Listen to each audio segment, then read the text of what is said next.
14절에서 27절까지 내용입니다.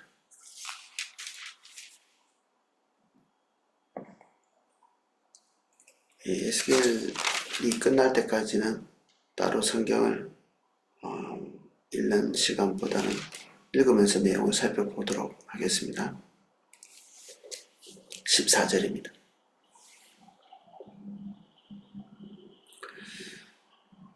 그들이 나팔을 불어 온갖 것을 준비하였을지라도 전쟁에 나갈 사람이 없나니 이는 내 진노가 그 모든 무리에게 이르렀음이라. 밖에는 칼이 있고 안에는 전염병과 기근이 있어 밭에 있는 자는 칼에 죽을 것이요 성읍에 있는 자는 기근과 전염병에 망할 것이며 도망하는 자는 산 위로 피하여 다 각기 자기 죄악 때문에 골짜기의 비둘기처럼 슬피 울 것이며 모든 손은 피곤하고 모든 무릎은 물과 같이 약할 것이라. 나팔을 부는 것은 전쟁이 일어나거나 아니면 국가 중대사가 있을 때, 그리고 우리가 광야에서 모든 백성이 일괄적으로 움직여야 되고 또 하나님께서 강림하신다든지 이런 엄청나게 중요한 일이 있을 때 나팔이 불려지죠. 여기서의 나팔은 전쟁이 일어났다는 그런 신호이죠. 적들이 쳐들어오고 있고 긴박하게 그것에 대응해야 되는 그런 상황이기 때문에 나팔을 부는 것이죠. 그러나 이 긴박한 대처들이 아무 소용이 없을 것에 대해서 얘기하고 있습니다. 준비는 나름대로 열심히 했겠죠. 항상 준비는. 하나님의 심판은 준비로서 막을 수 없습니다. 이런 준비 저런 준비. 믿는 자들에게는 사실은 오늘 주님과 동행하는 것, 이거 외에는 아무것도 그를 온전하게 보장해 줄 수 있는 것이 없습니다. 내일 내가 주님 잘 따라가겠지. 이것도 그냥 헛된 일이죠. 어제 내가 주님을 잘 따라갔어. 이것도 헛된 일입니다. 이게 잘못됐다는 게 아니라 오늘이 과거도 결정하고 오늘이 미래도 결정하기 때문에 어제까지 주님 잘 따라왔던 것 때문에 교만하게 되어서 오늘 주님을 떠난다면 과거는 악이 되는 거죠. 나름대로 선한 일들이 오늘 주님 떠난 그런 요인이 될 수도 있고, 오늘 우리가 올바르지 않은 길을 가고 있는데 미래가 보장될 일은 없죠. 당연히. 그래서 우리에게는 오늘밖에 없습니다. 지금 이 순간밖에 없죠. 100년 대계는 오늘 주님 따라가는 그 기반에서 있는 거죠. 하나님께서 오늘 100년 대계를 세우도록 우리를 인도하시면 우리 그렇게 있어야 될 것이고, 사실은 미래를 예측할 수 없을 때가 있죠. 여기에 나와 있는 것처럼 미래를 예측할 수 없는, 좋은 것을 기대할 수 없는, 희망을 걸 수 없는, 하나님의 백성이라고 모든 민족이 다 붕괴되고 있는데 혼자 거기서 홀로 독야청청하기는 어렵죠. 그렇게 되지도 않고, 모든 하나님을 경외하는 사람들이 1차 다니엘, 2차 에스겔, 3차까지 몽땅 다 포로로 끌려갈 때 하나님을 경외하는 사람이라고 거기서 제외되거나 자기 목숨 부지했을지 모르겠지만 그 포로의 삶을 면제당하는 그런 사람은 없었죠.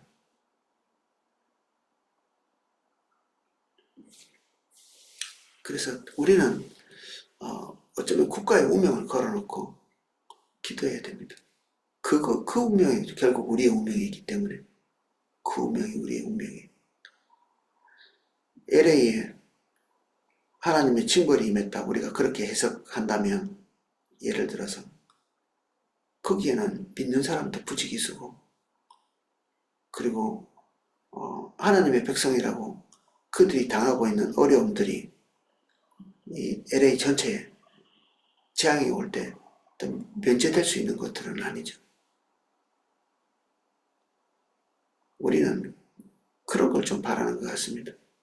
우리는 믿는 자이기 때문에 다른 자들과는 좀 다른 대접을 해주기를 기대하는, 하나님께서 이스라엘 백성들 전체를 부르실 때 한 개인 개인을 불러내신다기보다는 하나님께서 지칭해서 부르실 때는 이스라엘 전체를 부르고 계시거든요. 그래서 우리는 한 개인에 대한 이 자본주의적 개념에서 좀 떠날 필요가 있습니다. 우리가 태어날 때부터 자본주의에 살면서 지금까지도 자본주의에 있기 때문에 이게 개인주의가 몸에 배어 있는 거죠. 하나님이 우리를 부르실 때 교회의 비전을 통해서 부르시고, 교회의 소명은 국가와도 연관되어 있고, 이 국가는 열방에 또 연결되어 있고, 그래서 분리 독립해서 존재할 수 없다, 우리는. 그리고 독처하는 것, 홀로 있는 것, 하나님 기뻐하시지 않습니다. 아웅다웅하면서 다투면서 그리고 갈등하면서까지라도 함께 있는 것이 올바른 것이지, 이 치주고 붙고 싸우는 그 대표적인 교회가 고린도 교회였는데, 너희들 그러려면 각자 집에서 신앙생활 해라, 이렇게 지시 안 했거든요. 사도 바울이 할 수 있는 대로 연합하고 더 은혜를 더 추구하고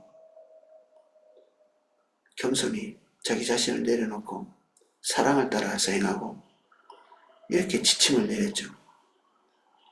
일본의 우치무라 간조는 교회가 타락하고 교회가 분쟁하고 교회가 올바른 방향으로 가고 있지 않기 때문에 각자 집에서 성경 읽으면서 열심히 주님 찾으라고 했죠. 그래서 일본이 저 모양 저 꼴이 된 것입니다.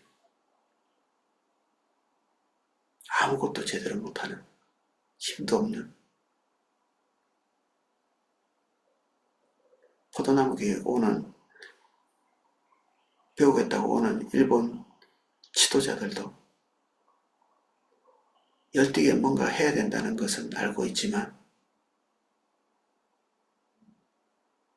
교회가 무력하고 힘이 없고 모이지 않고 아무짝에도 쓸모가 없죠. 그들의 열심을 누가 이렇게 성취할 수 있도록 뒷받침하겠습니까? 그래서 탁월한 한 사람보다 탁월하지 않은 이 몸의 개념이 우리에게 훨씬 더 중요합니다. 몸에는 탁월한 것이 없죠. 몸의 한 부분이 약하면 한 부분이 탁월해봤자 아무 소용도 없죠. 간에 암이 걸렸는데 팔뚝이 굵다고 살아남을 수 없는 것처럼, 우리는 이 공동체 안에서의 우리를 항상 기억하고 생각하지 않으면 중보기도 자체를 하기가 어려울 겁니다. 우리의 운명과 공동체의 운명을 따로 놓고 본다면 우리는 올바른 축복기도자는 될 수 없죠. 우리 탈무드에 보면 어떤 사람이 배를 타고 이렇게 가고 있는데 한 사람이 자기 자리에서 구멍을 뚫고 있거든요. 다른 사람이 당신 무슨 짓을 하고 있냐 이렇게 얘기했는데, 나는 내 자리에 내 구멍을 뚫고 있을 뿐이라고 얘기하죠. 그러니까 상관 말라는 거죠. 이게 바보 같은 일이고 실제로 있었던 일인지 그럴 일은 없겠죠. 그럴 일은 없을 겁니다. 근데 비유적으로 설명하는 거죠. 이런 것들이.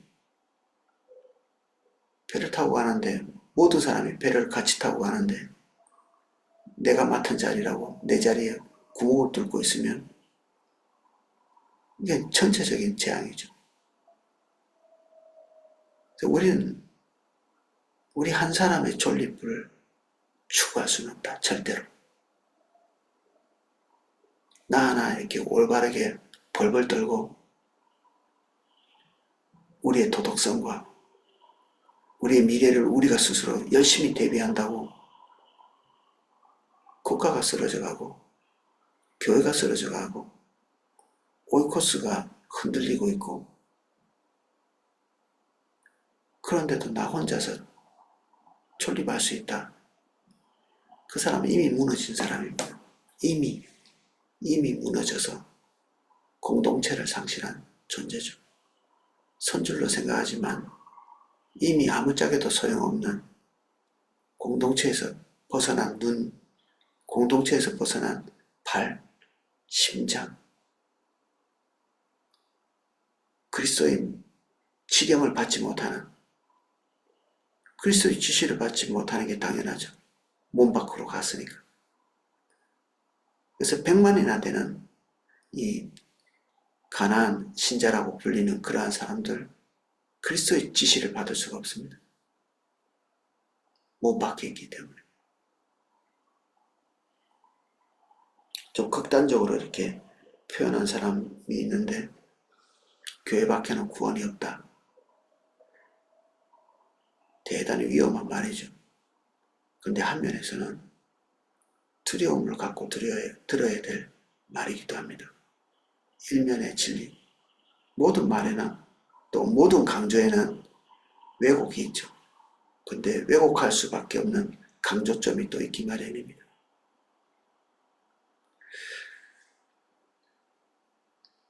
밖에는 칼이 있고 안에는 전염병과 기근이 있어서 밭에 있는 자는 칼에 죽을 것이고, 조금 안전한 곳이 성 안이죠.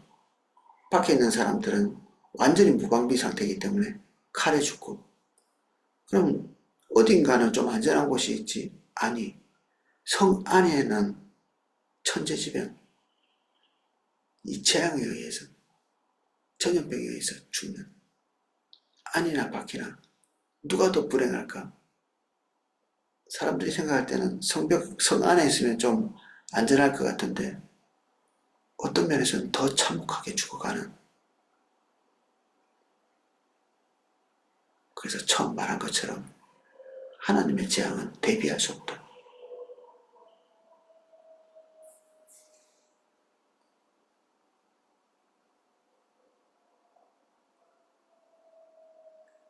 육체적으로도 그럴 뿐 아니라 정신적으로 붕괴돼서 비둘기가 구슬폭이 오는 것처럼 그들 속에서 구슬폭이 오는, 형제가 죽고 부모가 죽고 그리고 자녀들이 죽고, 그래서 인간된 모습이 전혀 그들 서로에게서 나타나지 않는, 사람을 식량으로 보는 극한에까지 이렇게 내려가서 인간된 자체를 상실할 때 그들의 마음이 어떻겠습니까? 이 재앙을 예를 들어서 벗어났다. 그들이 행했던 그 인간됨을 벗어난, 하나님이 주신 최소한의 인간다움도 지키지 못했던 그 시간들을 그들은 죽는 날까지 기억할 거거든요. 그래서 손이 피곤하고 무릎은 물과 같이 약하여질 것이다. 근데 원문에는 물과 같이라고 하는 이 비유인 같이라는 단어가 없습니다. 물로 가득 차 있다 이런 뜻이 되는 거죠. 뭐 같이라는 비유가 없으면. 이게 은유법이라고 될 수 있는데 은유가 아닐 수도 있는 거죠. 몸에서 이게 물이 흘러내리는 거예요. 너무 두렵고 무섭고 절망적이기 때문에 물이 피같이 흐르는 신체에서.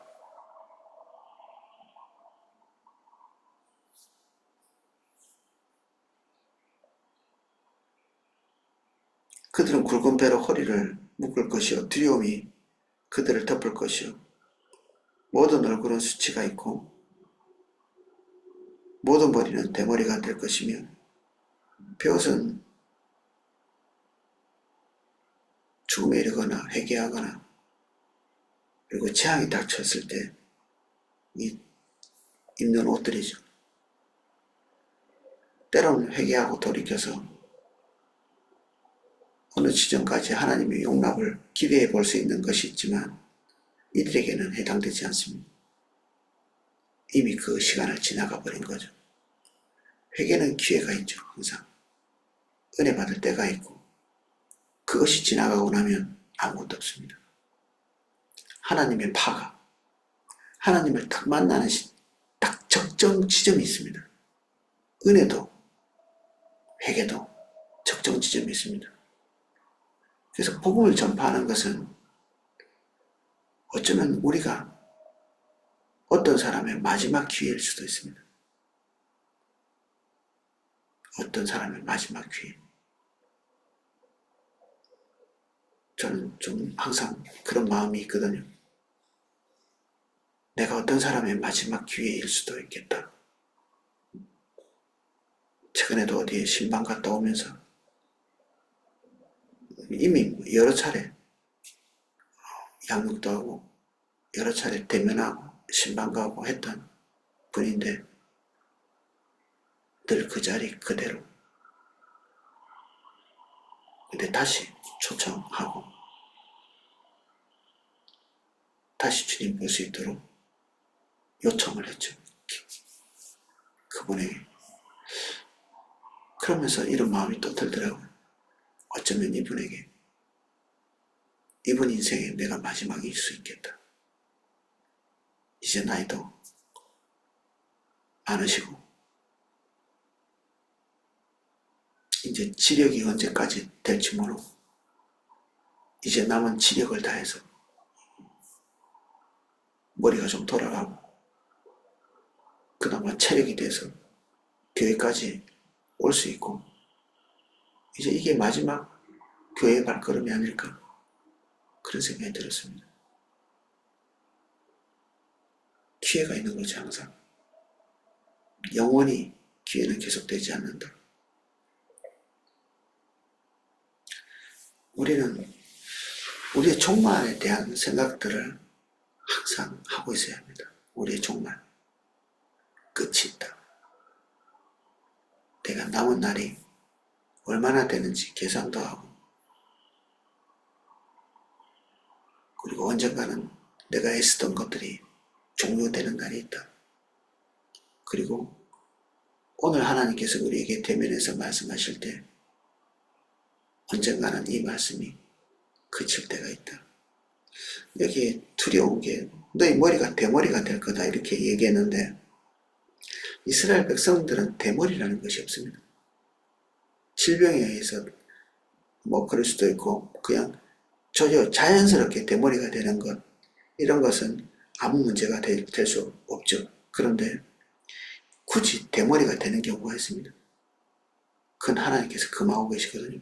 머리가 길면 긴 대로 나오는 대로 그냥 그 이발하고 커트하면 되거든요. 근데 대머리는 완전 삭도로 밀어버리는 거잖아요. 이방에서는 슬픈 일이 있을 때 이렇게 했습니다.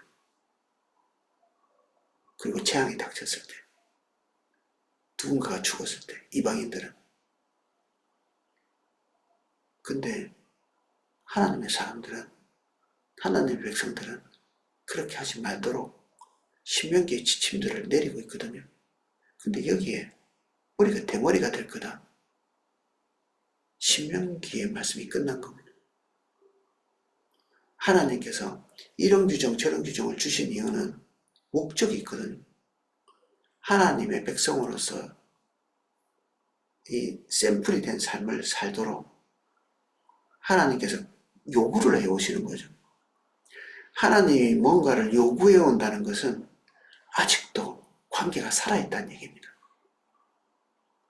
교회가 여러분에게 뭔가를 요구하고 하나님께서 여러분에게 뭔가를 요구하고 있다는 것은 아직도 교회가 살아있고 하나님이 우리와 함께 계시다는 것을 반증하는 것입니다. 하나님의 계명이 무겁고 교회가 주님 따라가는데 동참하는 것이 고달픈 느낌이 나면 우리의 생각을 바꿔야 됩니다. 아직도 우리에게 기회가 있고 아직도 우리의 교회가 살아있기 때문에 우리에게 뭔가 요구하는구나. 자식이 부모의 삶을 무겁게 하죠. 먹여 살려야 되고 공부도 시켜야 되고 그들의 삶을 돌봐줘야 되고. 근데 자식이 죽으면 다 필요 없죠. 할 필요도 없고 죽은 자는 아무것도 요구하지 않습니다. 하나님이 떠나가시면 우리에게 아무것도 요구하지 않고 교회가 성령의 인도를 따라가지 않고 멈춰 있으면 아무것도 요구하지 않습니다. 오늘 우리에게 부담스러운 하나님의 명령이 있다는 것은 우리에게 축복이죠.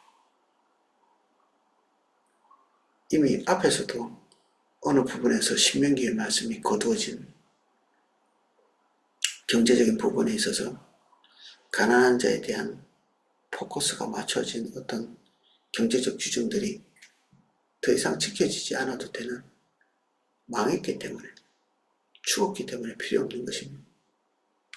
여기에도 대머리 필요 없는 거죠. 이제 그런 계명들 자체가 극한의 근심과 염려와 걱정과 두려움 때문에 머리가 빠지는 이런 현상이기도 한데, 하나님께서 그들이 최소한으로 지켜야 될 품위,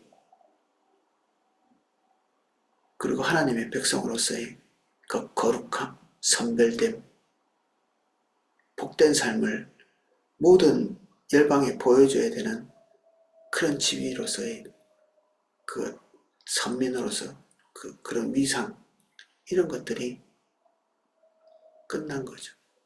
박탈된 것입니다. 안 보여줘도 돼. 이제 산 위에 있는 동네가 아니야. 이제 너희는 더 이상 소금이 아니야. 더 이상 빛이 아니야. 이미 꺼져버렸고, 이미 맛을 잃었고, 이미 실추되어 있는, 이제는 반면교사 외에는 할 수 없는, 주님을 잘 따라가서 아름다운 법을 지키는 민족으로서 선한 샘플이 아니라 주님을 따라가지 않았기 때문에 어떻게 저렇게까지 멸망할 수 있는가?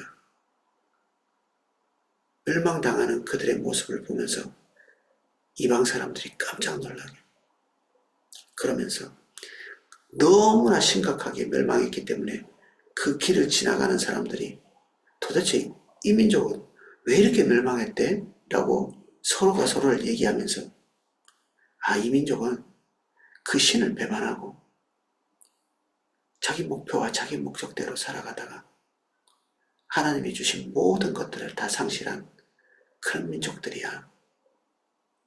반면교사가 되는 거죠. 하나님의 뜻은 이스라엘 백성의 배반과 함께 멈춰지지 않습니다. 또 다른 자들이 세워지게 돼 있죠. 우리가 주님 뜻을 버리면 하나님이 갈 길을 못 가시는 것은 아닙니다. 우리에게 하나님의 기대가 있다. 우리에게 축복입니다. 우리가 무엇이건데 하나님의 기대를 입고 있는가? 그렇게 생각해야 되죠.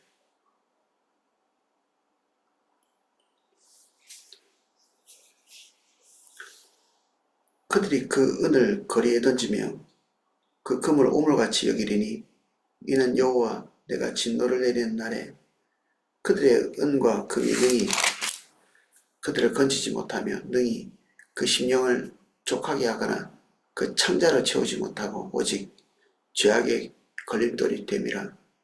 그들이 그 화려한 장식으로 말미암아 교만을 품었고 또 그것으로 가증한 우상과 미운 물건을 만들었은즉 내가 그것을 그들에게 오물이 되게 하며 타국인의 손에 넘겨 노약하게 하며 세상 악인에게 넘겨 그들이 약탈하여 더럽히고 내가 또 내 얼굴을 그들에게서 돌이키리니 그들이 내 은밀한 초소를 더럽히고 포악한 자도 거기 들어와서 더럽히리라. 은, 금, 이 재물이죠. 돈이죠.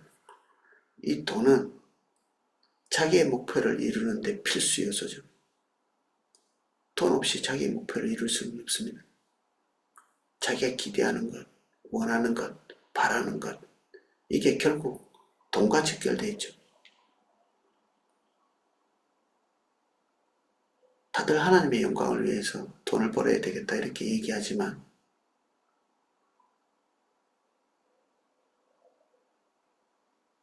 심지어는 어떤 사람들은 10의 9조를 하나님께 드리고 10의 1조만 자기가 먹고 살겠다는 얘기이기도 하고,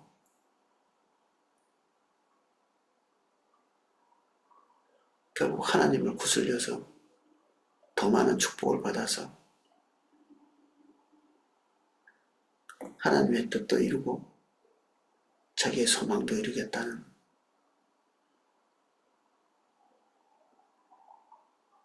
여기 우상숭배는 자기의 목표를 위해서 올인하는 거죠. 자기의 목표. 우상숭배를 하는 방법도 은금입니다. 은으로 새기고 금으로 새기고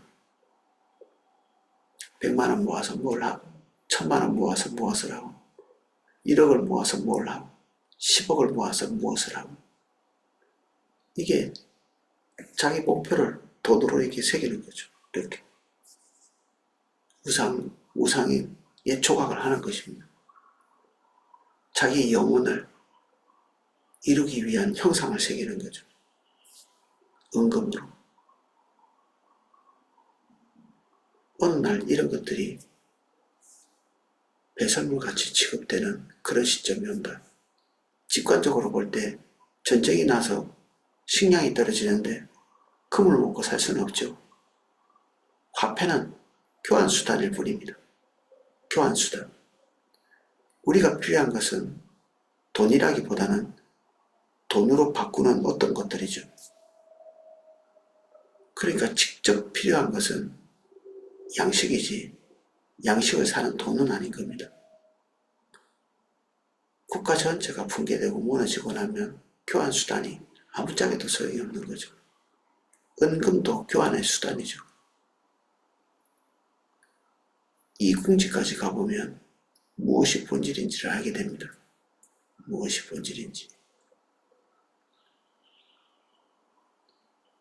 이들이 집중하고 있었던 것은 실제로 그들을 살릴 수 있는 것이 아니었습니다. 그 기반 자체가 없어져 버리는데, 은금이 활동할 수 있는 그 기반이 있죠. 돈이 활동할 수 있는 기반이 있습니다. 하나님께서 그 사회에 기초적인 은혜들을 주셔야 돈이 돈답게 됩니다. 은금이 은금답게 되려면 하나님이 그 사회에 기초적인 어떤 베이스를 깔아주셔야 은금이 자기 역할을 하는 거죠. 이스라엘 백성들은 은금을 신과 같이 여겼죠. 그래서 모든 것을 다 상실해버립니다. 하나님이 은금을 미워하시는 겁니다. 물질이죠. 이걸 미워하셔서 이것이 기능을 하지 못하도록 만드시는,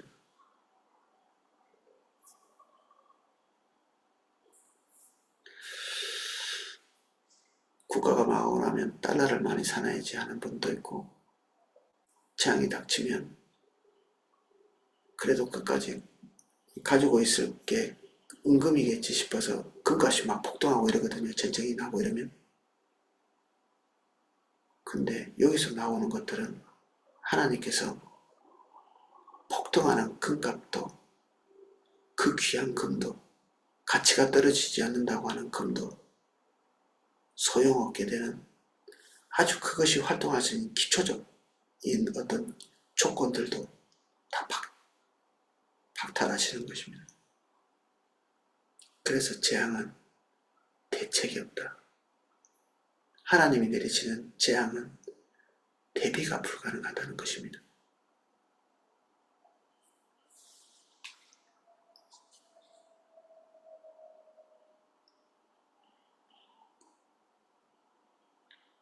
그래서 하나님의 은밀한 초소가 더럽혀진다고 22절에 되어 있는데, 주님이 계시기 때문에 성소, 특히 이 솔로몬 성전, 솔로몬에 의해서 지어진, 한때는 하나님의 영광으로 인해서 제사장들이 능히 서서 자기 업무를 볼 수 없을 만큼 하나님의 영광이 강력했지만 하나님 떠나고 나서는 그냥 돌로 지어진 건물이죠.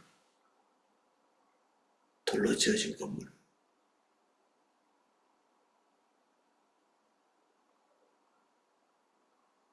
소아시아에서 제일 아름다운 건축물이라고 하는 성소피아 성당이 있습니다. 하나님께 대한 충성을, 그리고 한때는 예배를 드리는 장소였지만 지금 모스크가 돼 있거든요.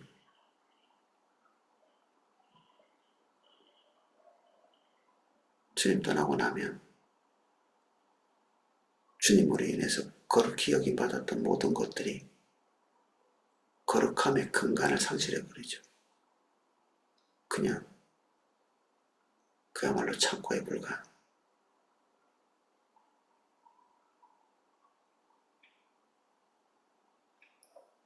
너는 쇠사슬을 만들라. 이는 피 흘리는 자가 그 땅에 가득하고 포악이 그 성읍에 찼음이라. 내가 극히 악한 이방인들을 데려와서 그들이 그 집들을 점령하게 하고 강한 자의 교만을 그치게 하리니 그들의 성소가 더럽힘을 당하리라. 우리가 악인인데 우리보다 더 악한 사람이 우리를 압제하게 될 거라, 이런 얘기를 하고 있잖아요. 그러니까 하나님께서 이 전 세계를 이렇게 딱 통틀어 가지고 보시면서 어떤 민족이 제일 악한 민족인가, 그 악한 순서대로 멸망을 시키는 것이 아닙니다. 이스라엘 백성들이 전 세계에서 제일 악한 민족이 아닌 거죠. 그래서 멸망당한 게 아닙니다.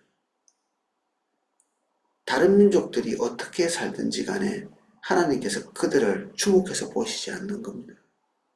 하나님이 주목해 보시는 것은 하나님이 선택한 그 사람을 주목해 보시죠. 그래서 이게 함정입니다. 함정. 내가 다른 사람보다는 좀 괜찮게 사는데 내가 믿지 않는 사람에 비해서 월등히 도덕성이 높죠. 우리 하나님 백성들이. 이게 어떨 때는 사실은 비교할 수도 없을 만큼, 우리가 세상에 나가보면 이야기를 같이 이렇게 섞고 싶지 않은 그런 종류의 사람들도 얼마든지 많이 만날 수 있거든요.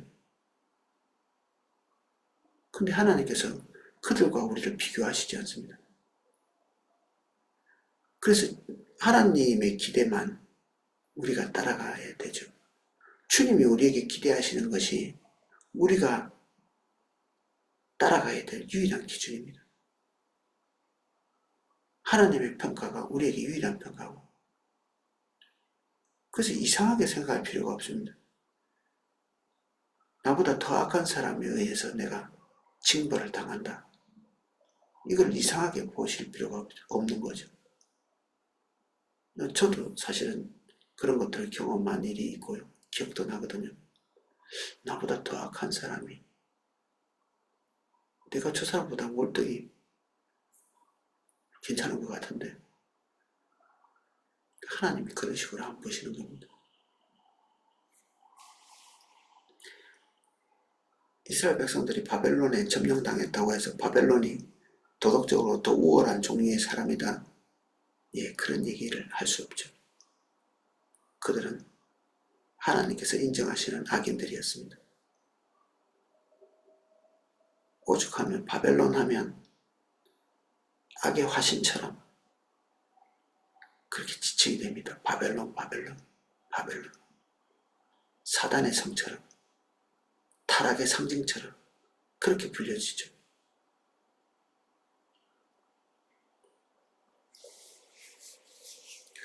패망이 이르리니 그들이 평강을 구하여도 없을 것이라. 환난에 환난을 다하고, 강조죠.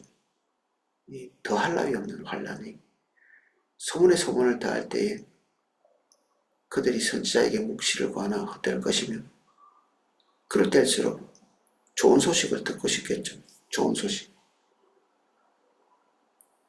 좋은 메시지를 찾아갈 수는 있겠죠. 근데 좋은 메시지를 찾아서 들어서 마음의 평안한 것이 올바른 길에 서는 방법이 아닙니다. 평안은 주님이 주시죠. 안식도 주님이 주시는 겁니다. 마음을 편안하게 하는 메시지가 여러분들을 죽일 것입니다. 어떤 말씀을 들을 때 회개하고 돌이킴이 없이 평안함을 준다. 이게 정말 무서운 것입니다. 하나님의 기준에 서지 않는데도, 하나님과 실제적인 만남이 없는데도 평안이 온다. 그럼 속은 것입니다. 속는 거죠. 속고 있는 것입니다. 메시지에 속고 있는 것입니다. 거짓말인데 속고 있는 것입니다. 우리가 뭔가를 듣고 싶으면 반드시 들을 수 있습니다. 듣고 싶을 때 딱 원하는 것이 딱 들리게 되어 있습니다. 듣고 싶은 걸 듣는 게 아니라 주님이 말씀하시는 것을 들어야 되죠. 우리는 계시가 필요하지 우리의 사사로운 스승이 필요한 게 아닙니다. 하나님께서 당신의 뜻을 우리에게 열어서 보여주시는 그것이 필요하지 위로가 필요한 것이 아닙니다.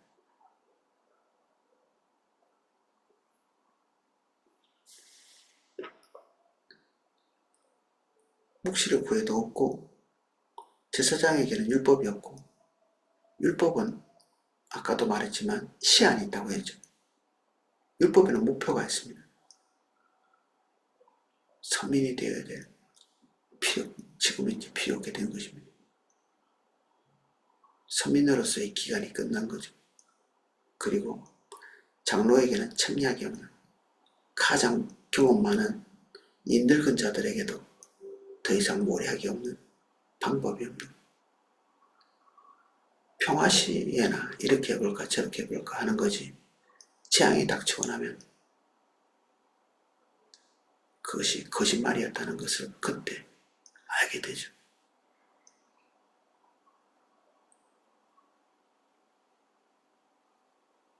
왕은 애통하고 왕이 끝까지 자기 마음대로 사는 사람이죠. 끝까지. 우리 속에도 왕이 있죠. 지푸라기라도 잡을 만큼 희망이 있을 때 얘가 끝까지 왕 노릇하거든요. 그거 하나 가지고 가나다란 희망,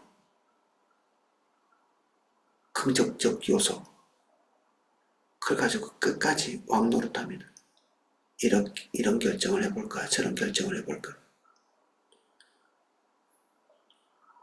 왕이 애통한다, 슬피 운다, 고관은 놀란다. 일본은 원자폭탄이 맞아질 때까지 이미 원자폭탄이 투하되기 전에 이미 B-19 폭격기에서 B-52 폭격기에서 융단 폭격이 일본 전체 전국에 다 이렇게 행해졌는데 이미 망한 것입니다. 이미. 그래도 일본 천황은 항복하지 않았거든요. 이게 다 우리가 계산하고 있었고 이렇게 될 걸 미리 알고 있었어. 뭐 이런 식의 방송들을 우리 지도자는 다 알고 있었구나. 아무것도 모릅니다. 저기 청와대가 뭔가를 알고 있나요? 민주당이 뭔가를 알고 있습니까? 저기 국힘당이 뭔가를 알고 있습니까? 아는 척 하는 겁니다. 그냥 아는 척 하는 사람들이 저기 있는 겁니다. 이 고관들도 아는 척 하고 있었겠죠. 우리는 다 예측하고 있었다. 왕도 우리 왕은 그래도 뭔가를 알고 있겠지. 우리 고관들은 뭔가를 알고 있겠지. 우리의 국회의원들은 뭔가를 알고 있겠지. 우리 장관들은 우리 군대의 우두머리들은 뭔가를 알고 있겠지.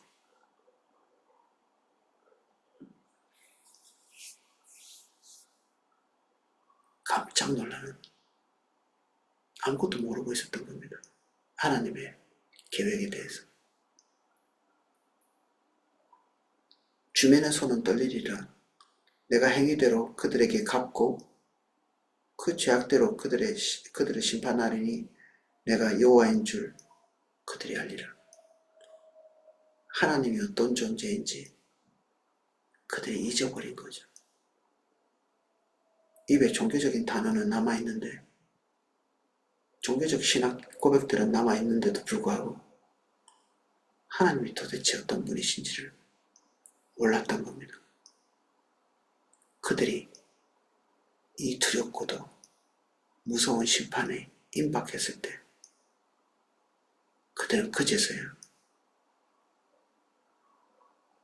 하나님이 어떤 분이신지를 깨닫게 됩니다. 그러나 그때는 이미 늦었죠.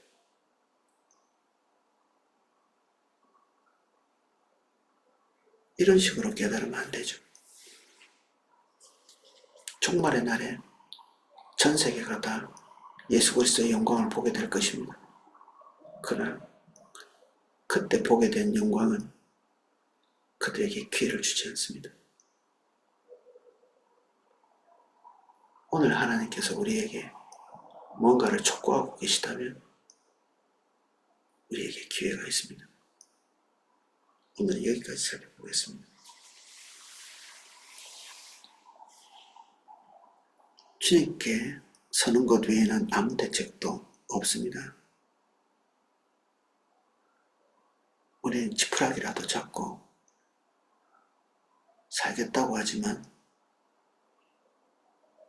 주님만이 대책이십니다. 무엇이 우리를 살리고 무엇이 우리의 미래를 보장하겠습니까? 은혜 없이 모든 것이 헛됩니다. 뭔가를 알고 있다고 생각하는 사람도 주의 날에 부지한 자처럼 발각되게 됩니다. 우리의 도덕성을 믿지 않는 사람과 비교하지 않게 해주십시오. 우리에게 하나님의 기대가 있습니다. 그 기대에 걸맞는 저희들 될 수 있도록 은혜 주십시오.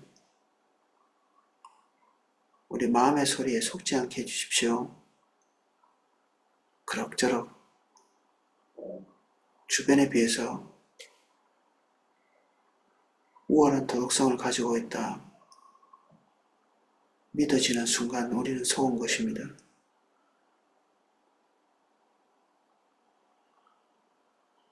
우리에게 겸비한 마음 부어주십시오.